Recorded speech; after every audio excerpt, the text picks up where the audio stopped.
Beyond the Badge is brought to you by the Edina Crime Prevention Fund and AAA Minneapolis.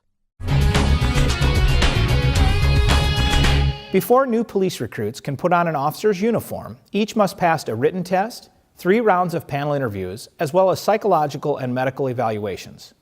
This intense 3-month process is so stringent that out of more than 80 recent applicants, only 40 were brought back for interviews, and of those, only 3 were hired and are being trained. Edina TV's Dietrich Nissen spoke with the 3 newest recruits and has more on the new officer training process. After a first day of meeting city staff, new officers are brought to this building behind me, the South Metro Public Safety Training Facility here in Edina. It's here that new officers are shown that no matter where they come from, they're going to learn how to do things the Edina way. We never, ever, ever search with a handgun. We search with a flashlight because that's what they give them to us. Okay? When you're hired to join a destination department, sometimes the best thing to do generally my cover officers is to be quiet and listen. You know, I'm truly just excited. I think I'm blessed to have this opportunity, and I'm taking the most of it. I think you know, walking into this department, which is highly respected, and just being a sponge and soaking all that up is really the best thing to do at this point. So I'm excited for that. Derek Palmer came from working at a corrections facility in Washington County. This is his first experience as a police officer. As far as our firearms, I thought our firearms was definitely a step above anything I've done so far.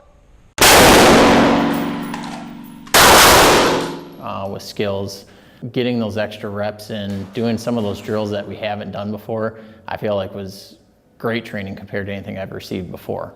Reload. Training that's similar to what the other 2 new officers, Travis Nordhus and Charlie Possert, have seen at previous departments, but both say is helpful to revisit. It's one of those things that you can always get better at, you can always improve, so I enjoy it. They do a great job throughout the whole process. So it's not this, it's this. My job to prepare them for the next phase of training, which is the on-the-road training. So I see it as it's my job to provide them with the tools for success, to make it as an individual. And like a sergeant used to say, once they make it as an individual, it's up to them to make it as part of a team. Edina's current training officer, Jason Bear, has trained in 4 officers since starting his position. But his role is also to teach current officers the latest techniques. Training officer has a whole bunch of different roles, from making sure that the department meets post requirements, police officer standards and training, state board requirements for training, and then obviously coordinate ongoing training, coordinate quarterly shoots, coordinate in-services, which we have twice a year, and then kind of any other project that happens to come up along the way. For instance, we changed our use of force program this year. We implemented new handguns. It's a great department. There's a lot of opportunity here, and I think that by and large, Edina is probably one of the most well-respected departments within their community and has a lot of that community support, which is awesome. All 3 officers say they plan to serve Edina for many years. I'm excited for it and excited to get it out there on the road. For me, getting into law enforcement for the first time, I couldn't have asked for a better department. The training in this facility is just the beginning for new officers. After this, they'll spend 4 months with a veteran officer patrolling the city.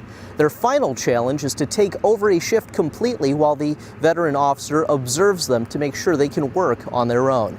In Edina, Dietrich Nissen, Edina TV.